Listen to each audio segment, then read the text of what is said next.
Doy ahora la palabra al representante de los Estados Unidos. Thank you, Mr. President, and thank you, Assistant Secretary General Keita, for your briefing on the latest developments on the ground in Darfur.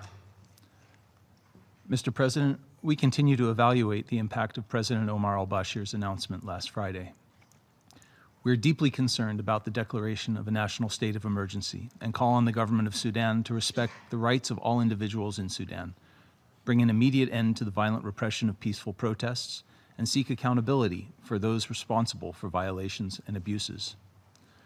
Rather than steps to expand the ability of the security services to target peaceful protesters and opposition, what is needed are steps to create an environment for an inclusive political process that truly addresses citizens' legitimate grievances and that will lead to sustainable peace and democracy in the country.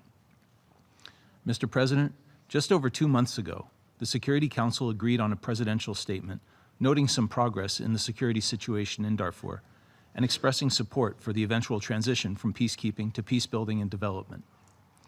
That expression of support also included a call for clear and achievable benchmarks and indicators to assess progress on critical areas in advance of UNAMID's eventual exit. We believe the existing benchmarks must be refined to align with the mission's mandate and strategic priorities, and chief among them should be the cessation of hostilities, protection of civilians, and a mutually acceptable comprehensive political agreement.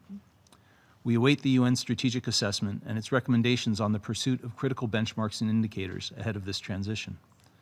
Again, Mr. President, we urge the government of Sudan to end the use of violent measures to address these protests and hold all responsible for human rights abuses and violations accountable.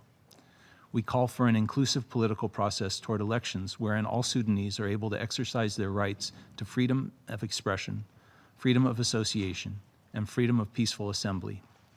The immediate release of all journalists, political opposition leaders, human rights activists, and other protesters who've been arbitrarily detained, and for the government of Sudan to afford those facing charges full access to legal representation.